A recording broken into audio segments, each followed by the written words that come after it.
Soyez heureux, soyez de joie, belle récompense vous attend dans les cieux. Soyez heureux, sautez de joie, belle récompense vous attend dans les cieux. Matthieu 5, verset 12.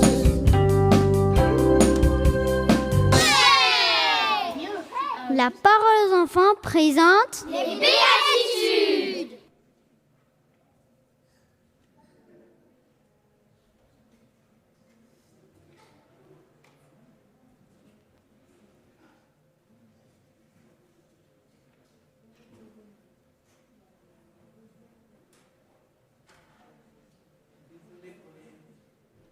La manœuvre.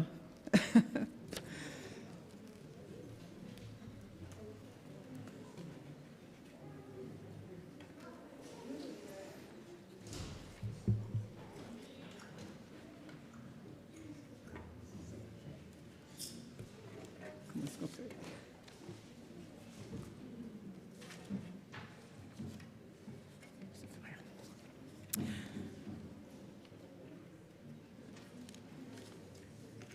Alors, comme on vous l'a dit tout à l'heure, nous allons parler de « Heureux ceux qui sont doux et humbles, car Dieu leur donnera la terre ». Dans beaucoup de vieilles Bibles, il est écrit « Heureux les débonnaires ». C'est un vieux mot qu'on n'utilise plus beaucoup, mais je trouve que c'est parfois un peu dommage de simplifier notre belle langue française, parce qu'on perd une partie du sens. Alors aujourd'hui, les enfants, moi je vais vous apprendre un nouveau mot. Le mot débonnaire. Alors comme le verset le dit, un débonnaire est doux. Doux avec les autres. Il ne cherche pas à obtenir les choses par la force, ou en faisant un énorme caprice. Le débonnaire est humble. Il ne se prend pas pour la personne la plus importante du monde à qui tout est dû. Au contraire, il est à l'écoute des autres et de leurs besoins. Mais il y a autre chose que j'ai découvert. Le débonnaire, c'est celui qui accepte de se laisser enseigner et modeler par Dieu en toutes circonstances, qu'elles soient bonnes ou mauvaises, parce qu'il est convaincu de la bonté et de l'amour de Dieu. Pour le dire autrement, le débonnaire respire le bon air que lui envoie le Saint-Esprit, et il se laisse imprégner par ce bon air que lui envoie le Saint-Esprit, jusqu'à devenir lui-même un air bon pour tous ceux qu'il rencontre. Je pense que ce mot vous parlera plus à l'avenir. En tout cas, moi, j'ai appris quelque chose en préparant cette histoire.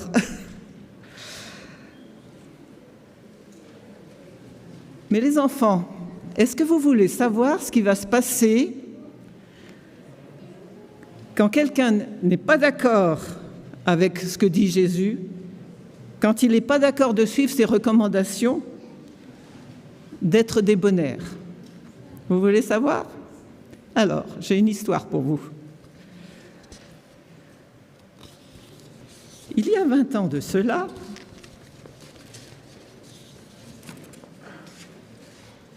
un jardinier a planté un tout petit rosier au pied de sa maison.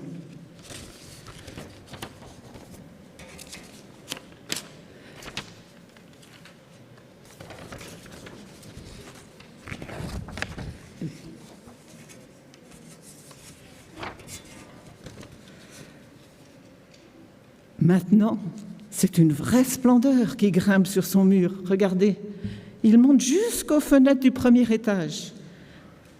Et tous les jours, le matin, à midi, le soir, chaque fois qu'il sort, chaque fois qu'il rentre, Le jardinier s'arrête pour contempler avec ravissement son rosier et humer avec délice ses parfums.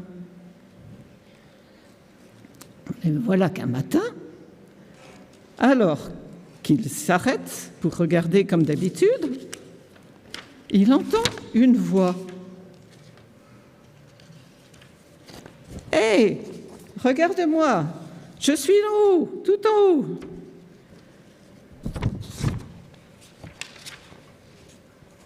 Regarde mes pétales, comme ils sont doux, comme ils sont beaux. Et cette couleur, tu as vu ce rose, si bien assorti au soleil rose du matin? Respire, sens-moi ça, mon parfum est sans pareil. Est-ce que je ne suis pas la plus belle de tes roses? Oublie donc toutes ces banales petites roses sans intérêt. Si les autres roses ne parlent pas, elles n'en sont pas moins offusquées. Sa Majesté la rose vient de perdre une bonne occasion de se faire des amis. « Hé, pousse-toi » cria-t-elle à une charmante petite rose qui poussait juste à côté d'elle. « Je te préviens, si tu me fais encore de l'ombre, je te déchire avec mes épines. » Le jardinier est interloqué.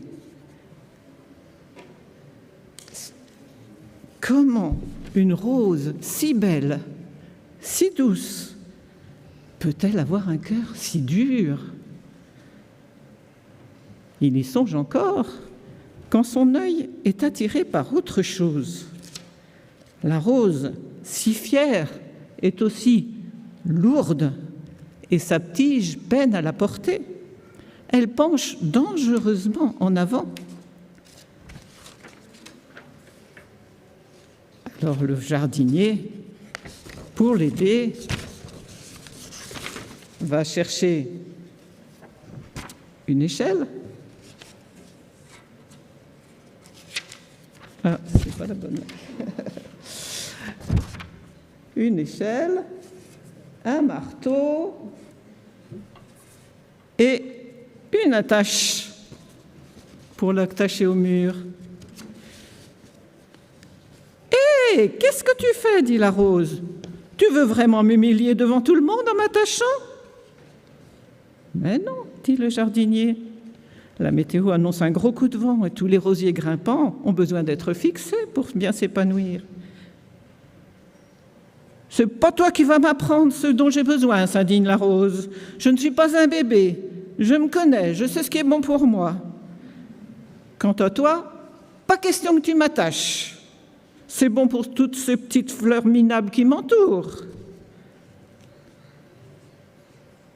Le jardinier s'en va donc. Mais il est triste. Il n'est pas du genre à forcer quiconque à accepter ses soins, mais il sait bien ce qui va se passer. Et en effet, quelques heures plus tard, le vent commence à souffler. 20 km/h, 50 km/h, 80 km/h, une vraie tempête. Solidement attaché au mur, le rosier est bien secoué, mais il résiste. Quant à Madame Je sais tout, la belle rose au cœur dur,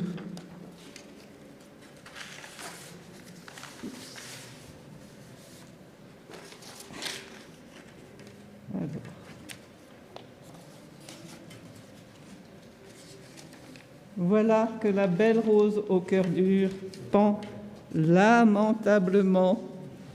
Je l'ai perdue. Voilà, merci beaucoup.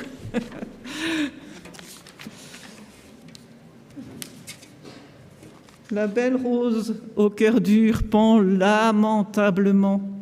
Et en plus, elle a entraîné la petite rose qui est à côté d'elle. Regardez, pauvre petite rose. C'en est fini pour elle. Sa queue est cassée. Elle ne peut ni la porter, ni la nourrir. Elle va mourir. Quel gâchis! Mais quel gâchis! Si la rose avait appris à être humble et douce, comme Dieu le demande, elle aurait eu la joie de se faire beaucoup d'amis. Elle aurait eu la joie de voir le regard pétillant du jardinier qui la regarde. Si elle avait été débonnaire, elle aurait su combien le jardinier était bon et qu'il lui voulait du bien. Elle n'aurait pas gaspillé sa courte vie. Et en plus, elle aurait semé beaucoup de joie autour d'elle. Heureux ceux qui sont doux et humbles. Heureux les débonnaires, car Dieu leur donnera la terre. Si vous le permettez, les enfants, d'habitude ça ne se fait pas, mais j'aimerais m'adresser un instant aux grands frères, aux grandes sœurs, à ceux qui sont au collège, au lycée. Mais je suis consciente que vous vivez dans un monde bien difficile. Heureux, les humbles, les doux, les débonnaires. Vous êtes peut-être en train de vous dire que c'est bien beau, mais que dans la vraie vie, sur vos téléphones portables, la douceur, l'humilité sont des qualités de loser. Dans la vraie vie, il faut être prêt à se servir de ses poings ou même des insultes pour se faire respecter. Alors les jeunes, soyez honnêtes avec vous-même. Quand vous utilisez ces méthodes, peut-être que c'est efficace un certain temps, peut-être que vous voyez des résultats, mais est-ce que ça vous rend heureux? Ça, j'en doute. Alors je vous en supplie, aussi difficile que cela puisse vous paraître sur le moment, faites confiance à Dieu, à celui qui vous connaît mieux que personne, celui qui vous aime mieux que personne. Et Dieu vous dit, heureux ceux qui sont doux et humbles, heureux les débonnaires. Ce sont eux les winners, ce sont eux les véritables vainqueurs. Et c'est à eux, dit Dieu, que je donnerai la terre. Et puis ne vous oubliez pas non plus que vous n'êtes pas seul. Alors quand ça devient trop difficile de choisir la douceur, l'humilité, eh bien, parlez-en, priez. Priez avec vos amis, priez avec vos responsables de jeunesse, priez avec vos parents. Parlez-en. Que Dieu vous bénisse. Et s'il vous faudra attendre pour recevoir la terre en héritage, moi je prie que Dieu fasse de vous dès à présent des débonnaires heureux, heureux de pouvoir réjouir son cœur.